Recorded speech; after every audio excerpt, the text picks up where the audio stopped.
gives us access to a world of colors and brightness. According to a Latin lyric poet, Horace, what we learn only through the years makes less impression upon our minds than what is presented to the trustworthy eye. That is probably why the eye is also called the jewel of the body. In this lesson, you will learn about the structure and working of a human eye, defects of vision, and the remedies for these defects. At the end of this lesson, you will be able to explain the structure and working of a human eye, identify the significance of the power of accommodation, identify the causes and symptoms of a cataract, explain the need for two eyes, identify the common defects of vision, myopia, hypermetropia, and presbyopia. Identify the corrective measures to deal with the defects of vision. Define power of a lens. And identify the expression for determining the power of a lens.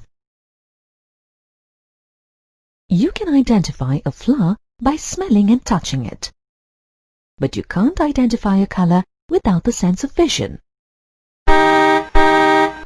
Hear that honking sound? It's probably a car coming around the corner, right? Can you guess what kind of a car it is? Not really. Not without looking at it. The human eye is the organ of sight for human beings. Your eye transforms light waves reflected from objects that you see into images. The information about these images is then sent to your brain. Based on this information, your brain creates a picture of what you look at. This is how your eye enables you to see. Your eyes can also sense geographic directions, movement and color of objects, and light sources. In a technical sense, your eye can be considered an optical device, that is, an instrument of vision that detects light. Let's look at how this optical device works. First, we'll examine the structure of the eye. A human eye is spherical in shape, with a diameter of approximately 1 inch. It constitutes about 30 major and minor parts. Let's start with the sclera, or sclerotic. Sclera is a tough white fibrous tissue that protects and contains the internal parts of the eye. The next part is the cornea, a tough membrane covering the front surface of the eye that is bulged out. The cornea refracts the light that enters the eye. Behind the cornea lies a jelly-like substance called the aqueous humor. It enables the eye to cope with the changes in the atmospheric pressure. The iris forms the colored part of the eye. The iris adjusts the size of a tiny hole called the pupil to control the amount of light entering the eye. The next part of the eye is the crystalline lens. The crystalline lens is a transparent, biconvex structure in the eye, which, along with the cornea, helps to refract light so that it can be focused on the retina. The ciliary muscle is a ring-like structure attached to the iris. It helps focus images by contracting or relaxing as required to change the shape and focal length of crystalline lens. Thus, it ensures proper vision by changing the focal length of the eye lens based on the distances of objects in the line of vision. The space between the lens and the retina in the eye is filled with a clear, dense, jelly-like fluid called vitreous humor. The vitreous humor helps focus the image clearly on the retina and maintains the shape of the eye. The innermost part of the eye is called the retina. The retina may be considered as the screen where an image is formed when light passes into the eye. The retina is spread all through the interior of the eye behind the lens, forming a canopy of the nerve endings of the optical nerves. The retina contains two main types of light-sensitive cells, called rods and cones. Through optical nerves, the retina connects the eye to the brain. When retina receives an optical image, it converts the image into optical impulses and relays these impulses to the brain through the optical nerve. The brain then interprets these signals to an image of the object viewed through the eye. That's how the eyes help us to see. Here is a quick summary of the various parts of the eye and their functions. Now let's see how these parts come together to help us see when we are looking at something. When light rays reflect from an object towards an eye, the cornea refracts these rays so that they are incident on the lens. The cornea is responsible for maximum refraction of the light incident on the eye. With the help of involuntary movement of the ciliary muscles, the iris and the pupil control the light entering the eye and incident on the lens. The crystalline lens, being biconvex in nature, refracts the light rays it receives. It helps in final focusing of the light on the retina to form a real image. The retina converts the light energy of the image into electrical impulses using light-sensitive nerve cells called rods and cones. The rod cells are responsible for the perception of the brightness of light, and the cone cells for the perception of color. The electric impulses from the retina are relayed to the brain by the optic nerve. These impulses indicate the brightness and color of the image to the brain. The brain interprets these impulses and produces the sense of vision. Sounds like a long process, doesn't it? The amazing thing is that the eye completes this process in a fraction of a second, enabling us to see. The way your eye enables you to see is very similar to the functioning of another common optical device, the camera. To form images, all SLR cameras use the same principles of refraction of light rays by lenses and interpretation of colors and brightness. Similar to the iris in the eye, a camera has an iris diaphragm to control the light entering the camera. The screen that contains a photographic film in a camera is similar to the retina in the eye.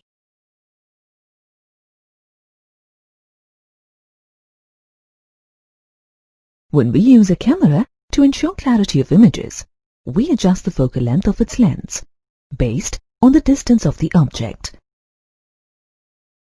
How does your eye do that? What happens when you switch from reading a newspaper to looking at the television at the end of the room? Or look up to see a plane in the sky?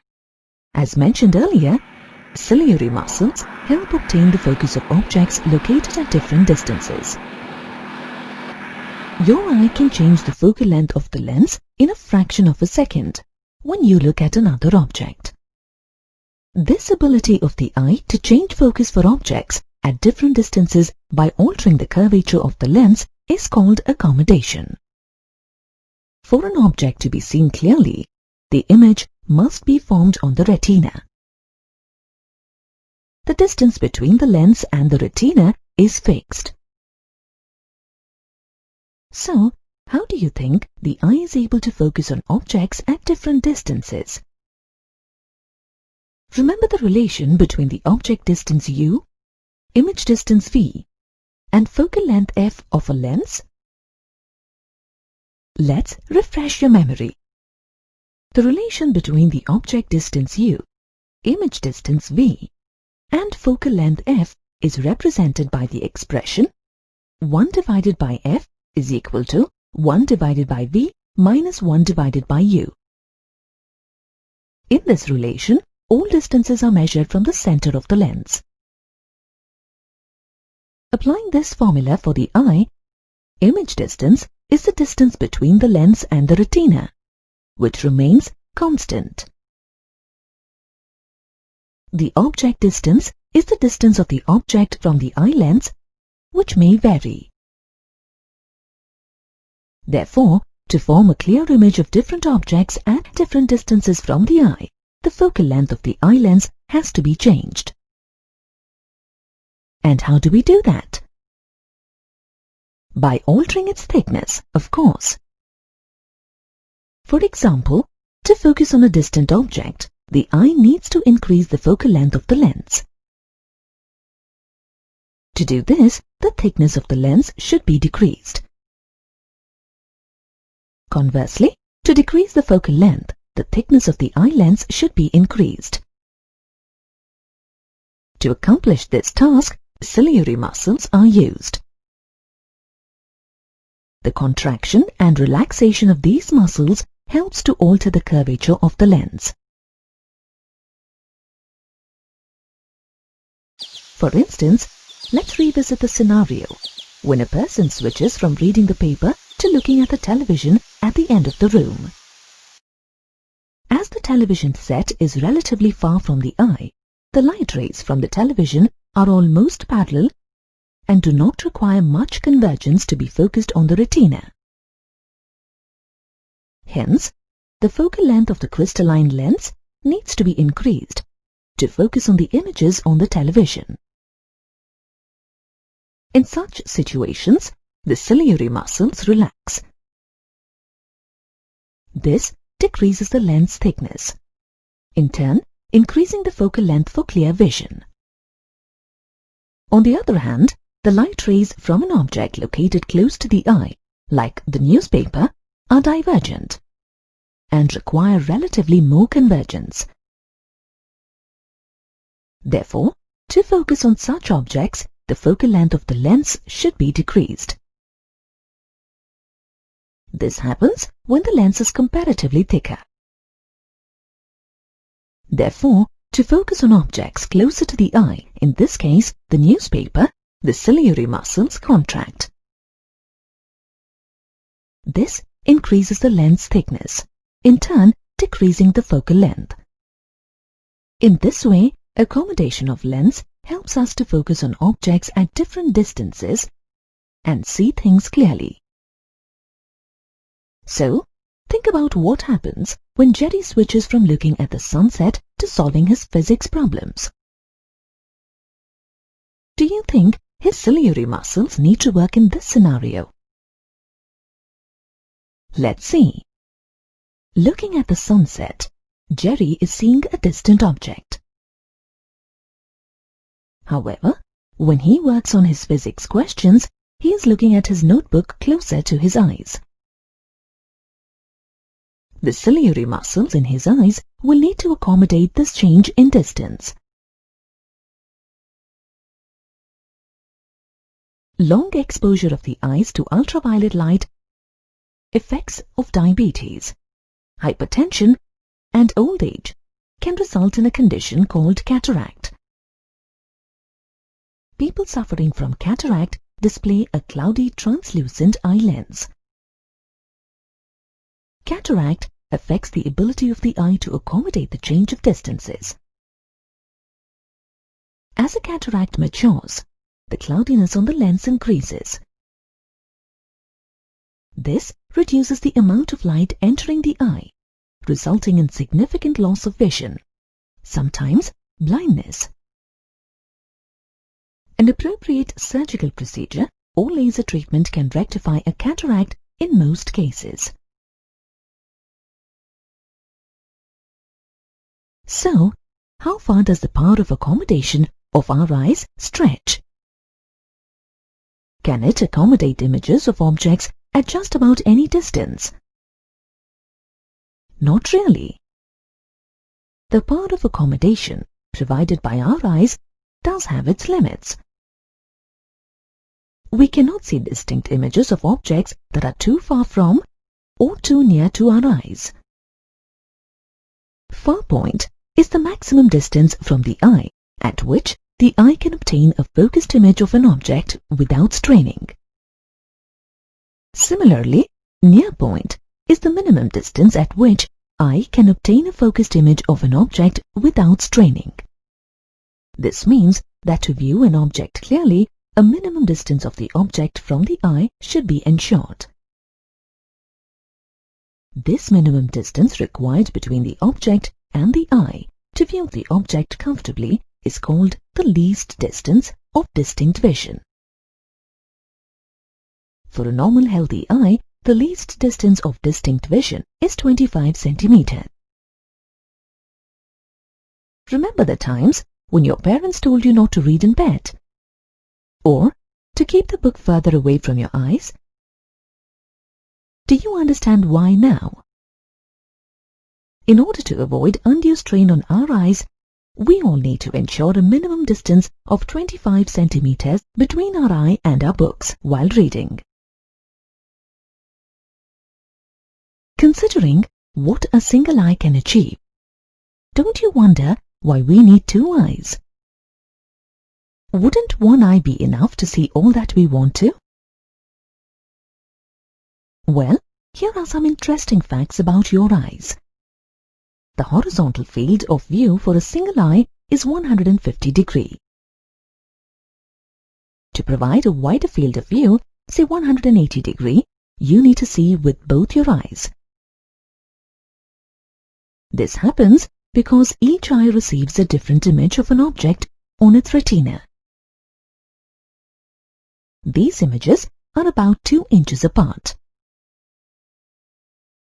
This is especially true when an object is close to your eyes. The brain can determine the exact location of the object by combining images from both eyes. This positioning of eyes, known as stereo vision position, helps us to see the maximum possible number of objects around us. Two eyes together provide you the visual ability to see the world in 3 dimensions. That is, they give you the ability to gauge depths. This is very useful while walking or judging distances. Try these activities to better understand the need of 2 eyes. Threading a needle with one eye closed, and catching a ball with one eye blindfolded. You will find yourself struggling with the thread. As for catching the ball while seeing with only one eye, you should be very careful when catching the ball, or else the ball may hit you. This is because with one eye you are likely to misjudge the distance.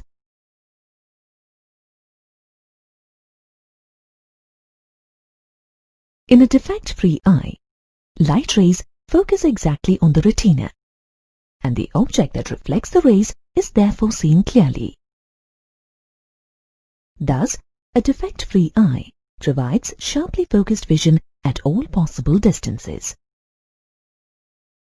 However, you would have noticed that many people, as they grow older or sometimes even as kids, need the aid of contact lenses or spectacles to read or to see properly. That's because of eye defects. Some factors that can cause irregularities in vision are irregularities on the surface of the cornea, development of cataract, weakening of ciliary muscles, and change in the size of the eyeball. These irregularities can lead to three major types of vision defects: myopia, hypermetropia, and presbyopia. Let's look at each of these defects in detail. Look at the image of the clock tower as it appears to Uncle Tom without his glasses. As you can see, the image is indistinct. This is because Uncle Tom is suffering from myopia. Myopia is a defect in which a human eye can see nearby objects clearly, but distant objects appear blurred and unclear. Myopia is also known as short-sightedness or nearsightedness.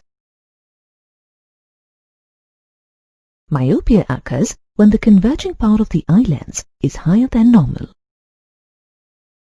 In such cases, the ciliary muscles do not relax sufficiently. Due to this, the parallel light rays that are reflected from a distant object are focused at a position before the retina, instead of on a position on the retina. So, how can you correct myopia?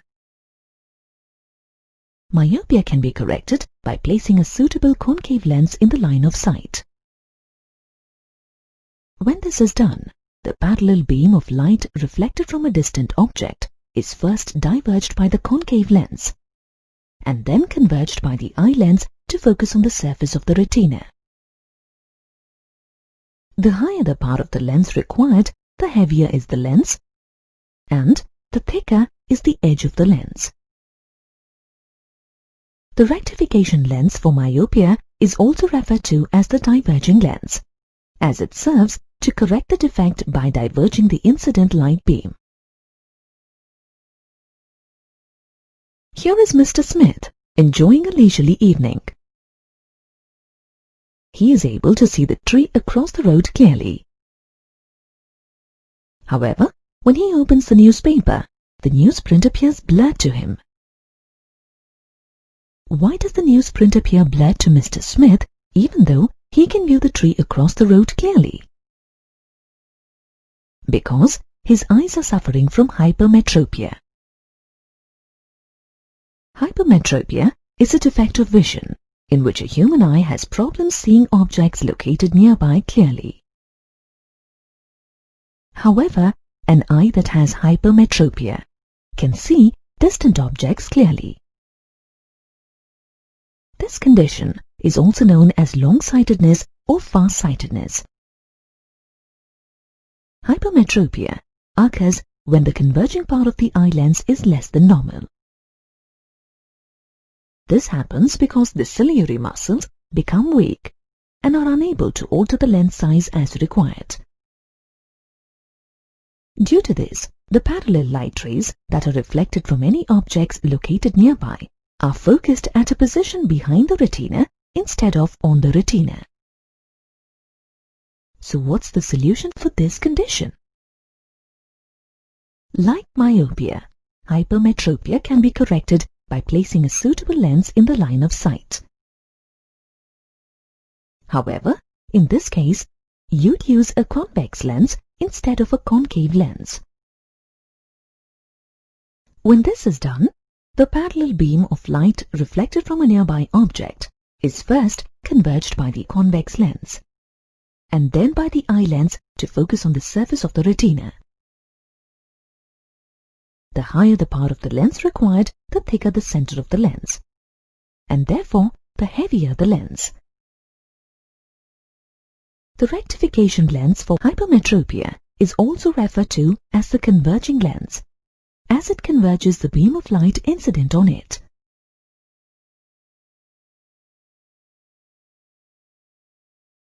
Now let's meet Mr. Foley. He is reading a book. Do you see anything unnatural about this scene? Mr. Foley seems to be holding the book unnaturally far, right?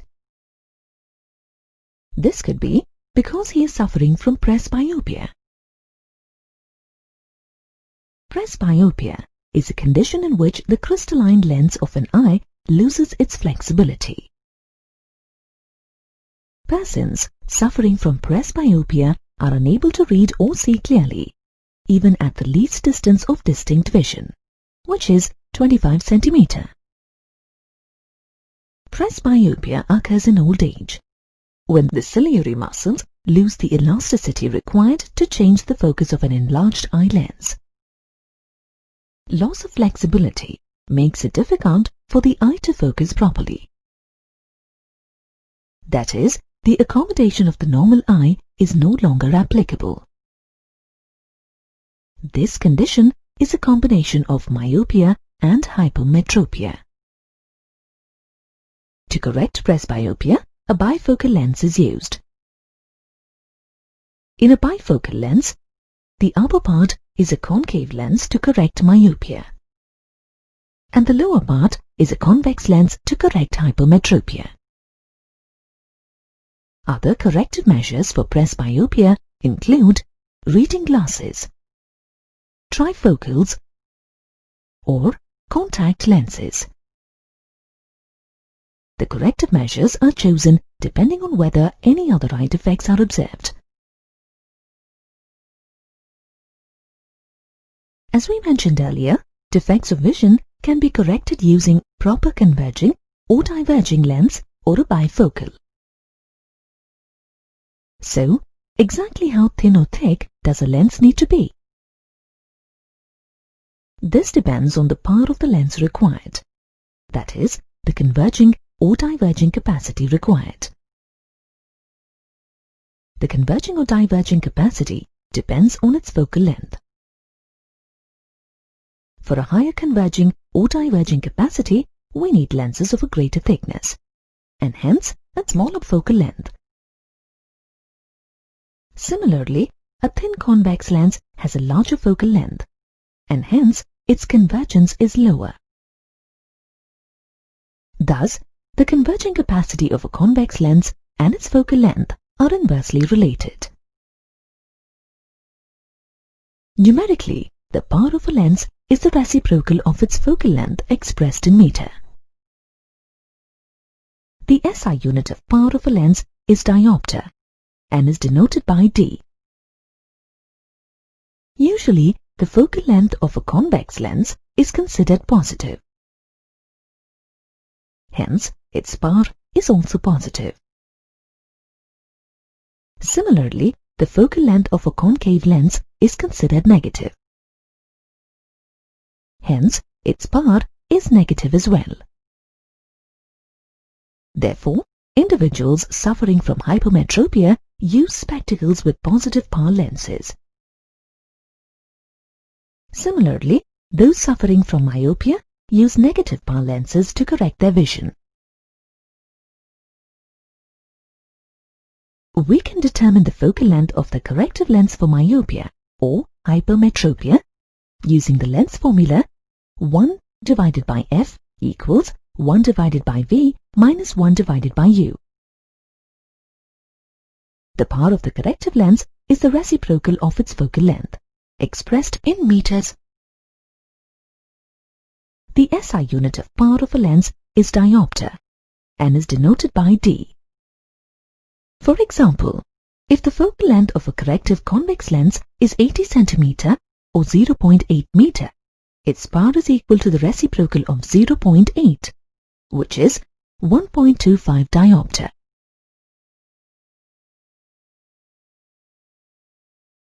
This brings us to the end of this lesson on the human eye. In this lesson, you have learned about structure and working of a human eye, defects of vision and their correction, and power of lenses. To revisit the key points covered in this lesson, please review the flashcard at the end of this lesson.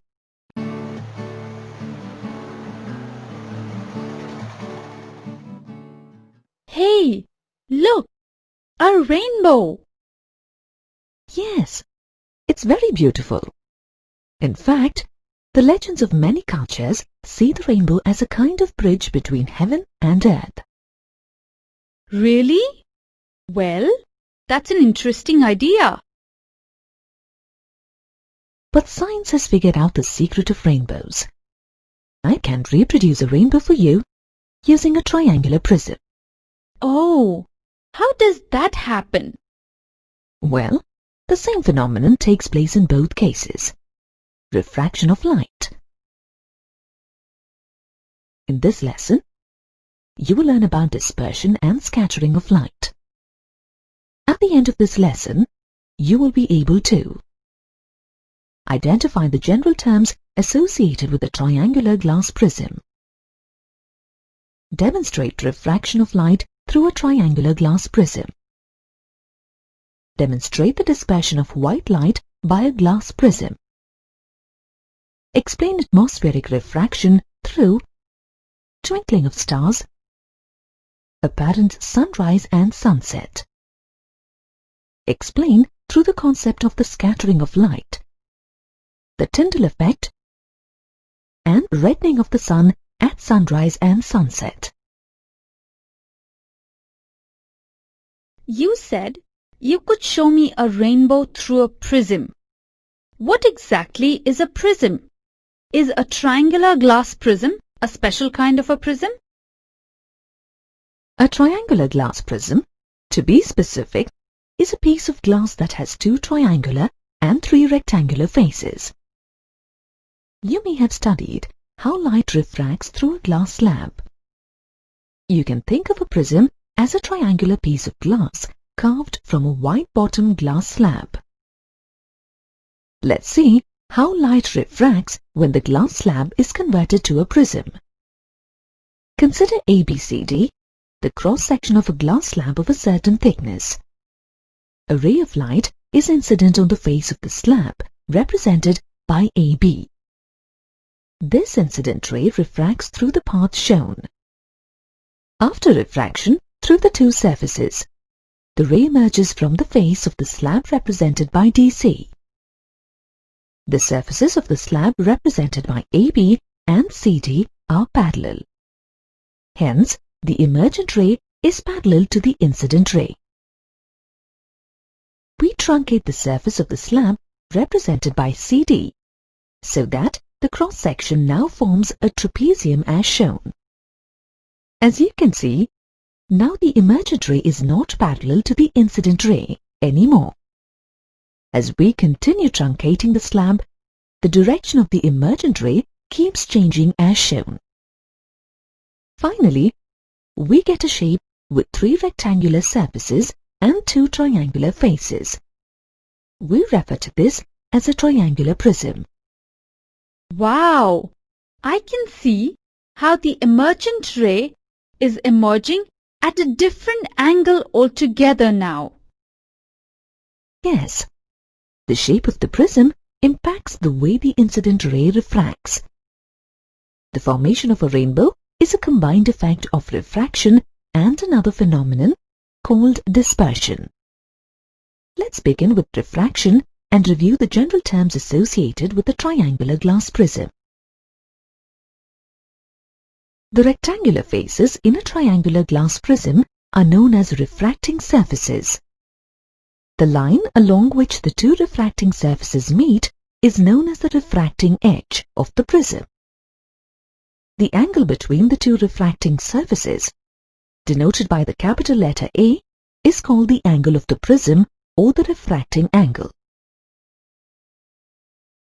The base of the prism is the rectangular face of the prism that does not take part in refracting light. Consider XYZ, the cross-section of a triangular glass prism. When a light ray PQ is incident on the face XY of the prism, it refracts at the 2 refracting surfaces of this prism and follows the path PQRS as shown. Now, a quick recap of the terms associated with refraction. The ray of light that is incident on a surface is called an incident ray. Therefore, PQ is the incident ray. Q is the point of incidence. The ray that deviates at the point of incidence due to a change in the medium is the refracted ray. In this case, the refracted ray is the ray that travels inside the prism between the two refracting surfaces. Thus, QR is the refracted ray. The refracted ray again incidents on the other surface of the prism and then emerges from it into the air. This light ray emerging from the prism after refraction is called the emergent ray. Here, RS is the emergent ray. Normal is the imaginary line drawn perpendicular to the surface at the point of incidence. The angle formed between the incident ray and the normal at the point of incidence is known as the angle of incidence. Thus, here angle I1 is the angle of incidence on the face represented by XY. Similarly, angle R2 is the angle of incidence on the face represented by XZ. The angle between the normal and the refracted ray is known as the angle of refraction. In the absence of the glass prism, the incident light ray would follow the path PQ-OQ'. Due to the prism, the light ray emerges along the path ORS. Thus, the light ray deviates from its initial path.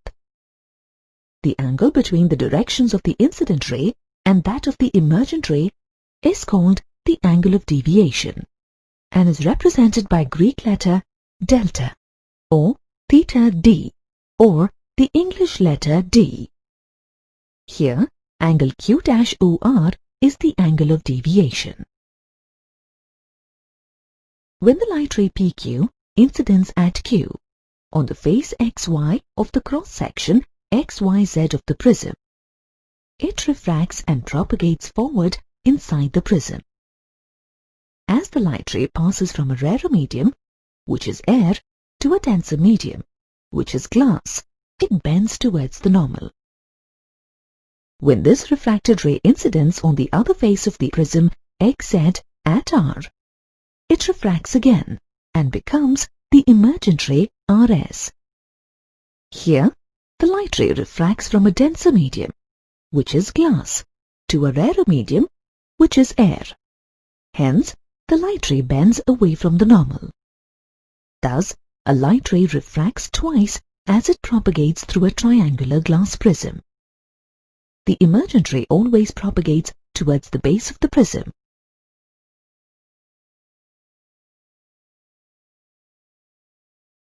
Okay, that was half the picture. What about dispersion? To understand dispersion, let's look at some videos of our annual day celebrations. I remember the amazing lighting. I wonder how they got those effects.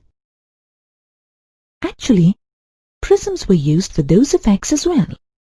That's where dispersion of light comes in. Light rays refracted through a prism disperse and give rise to very vibrant colors.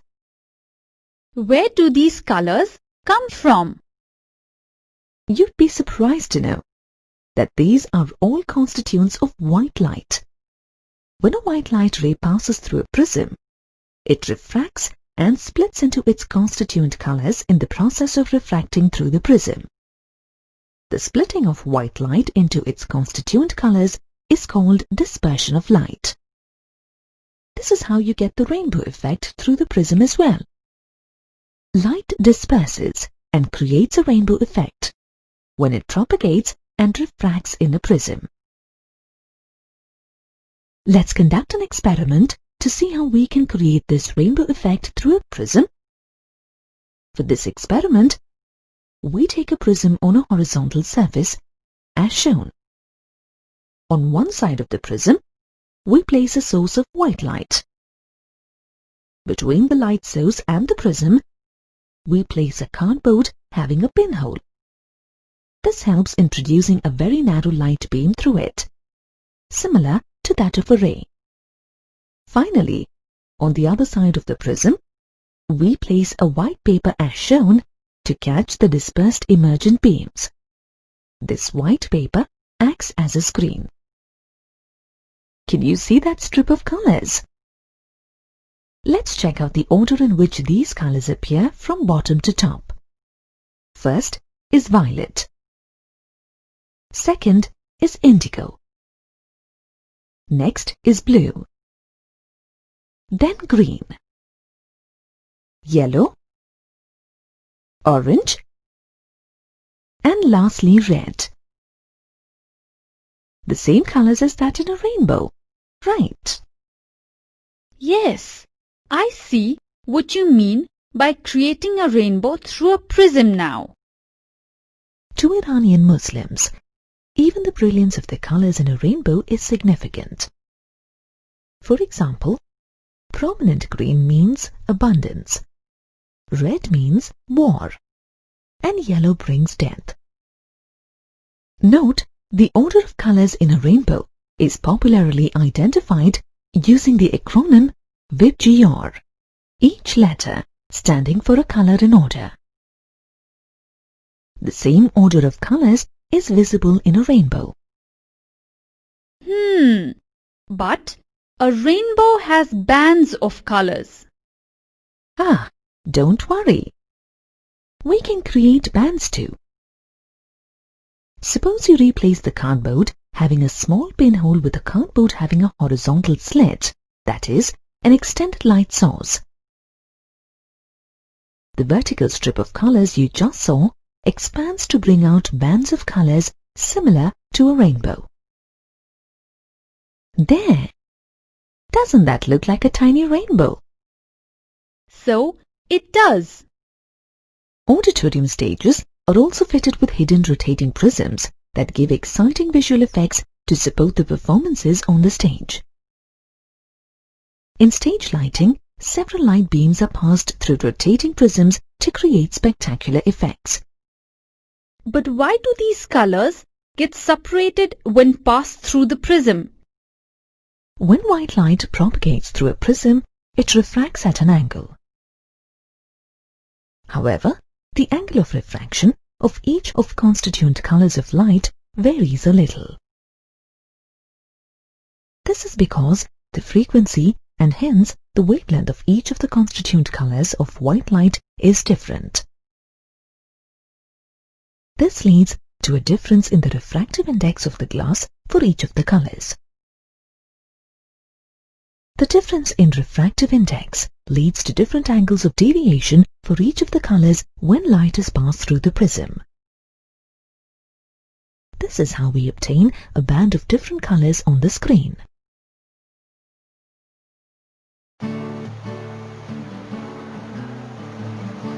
But there is no prism in the atmosphere. So where does the rainbow come from? I was just coming to that. Let's now solve the mystery of the rainbow.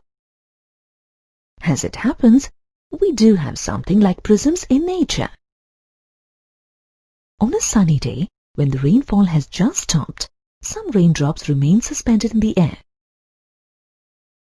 These drops act like refracting media, like prisms, for the sunlight. When sunlight incidents on these raindrops, it gets refracted and disperses to reveal its constituent colors. Thus, you can explain the formation of a rainbow through the concept of the dispersion of light. The refraction of light leads to a number of other phenomena that you see daily.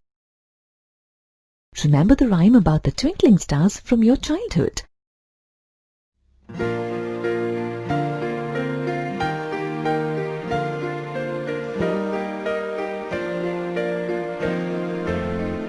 Sure, I do.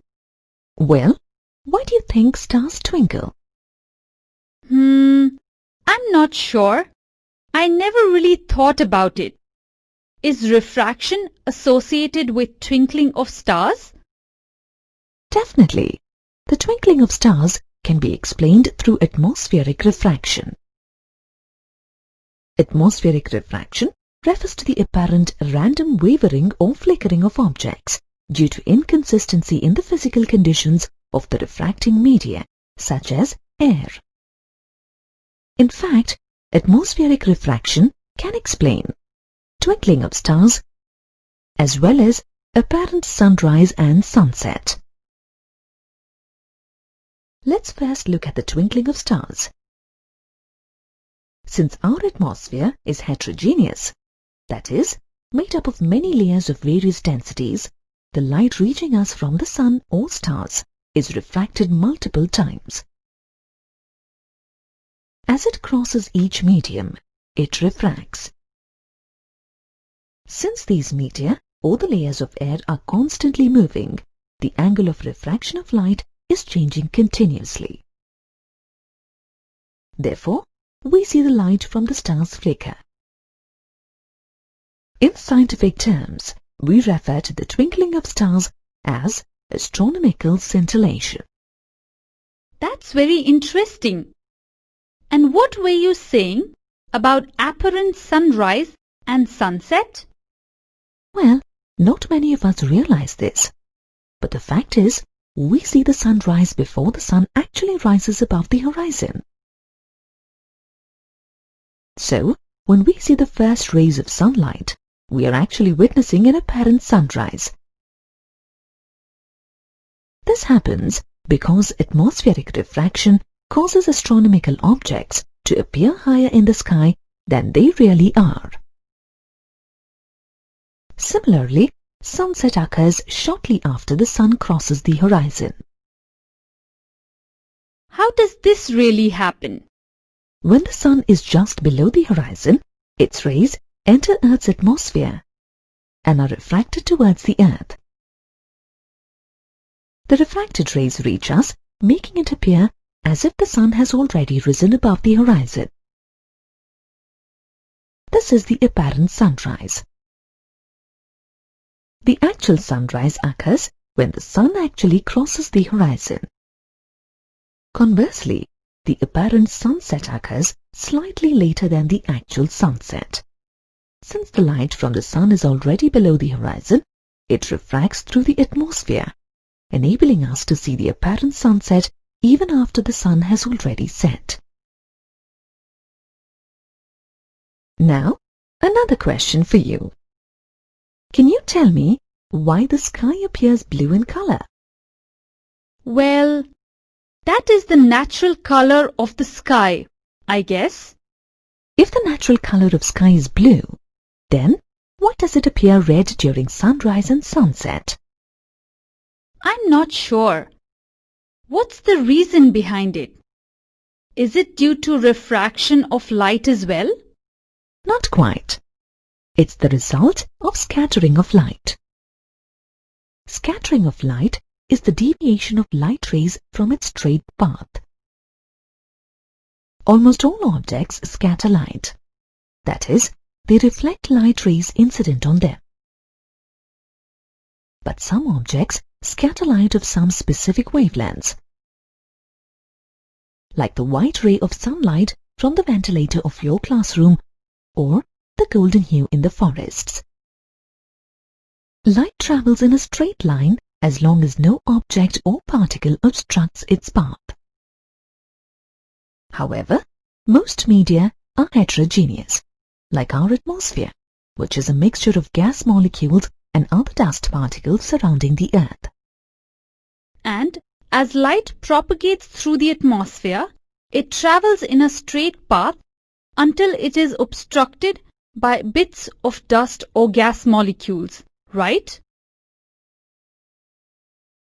You got it. Out of the 7 colors of light, blue has the shortest wavelength, and therefore experiences more scattering than other colors. Therefore, the sky appears blue to us.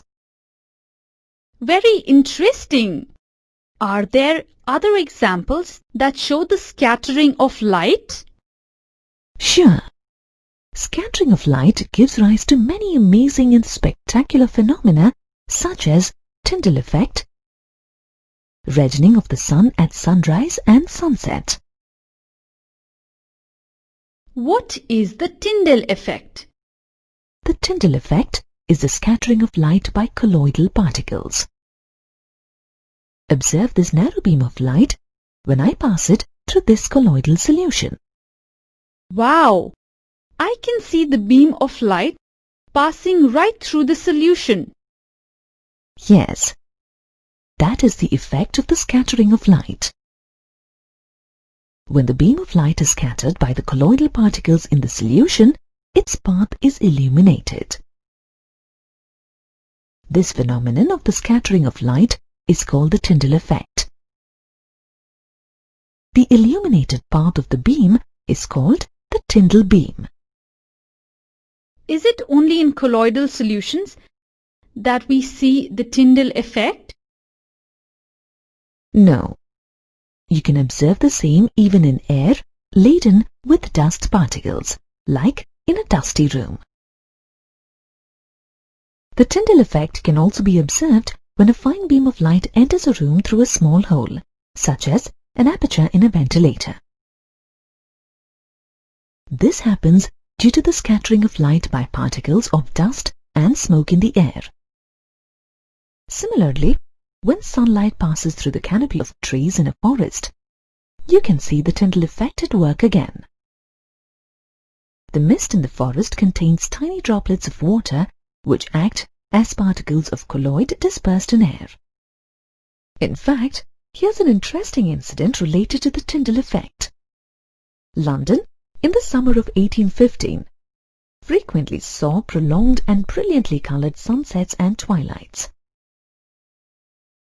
This was explained by the Tyndall scattering of sunlight by ash particles in the upper atmosphere. These ash particles were produced by the earlier eruption of the volcano Tambora. Now, look at this sunset. The sky has turned red. Wow! What a lovely sight! You said that the red color of the sun at sunrise and sunset can also be explained through the scattering of light.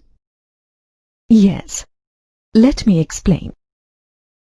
As the sun begins to set, light must travel farther through the atmosphere before it gets to you. Therefore, more of the light is scattered. As less direct sunlight reaches you, the sun appears less bright. The color of the sun itself appears to change, first to orange and then to red. This is because the short wavelength blues and greens get scattered.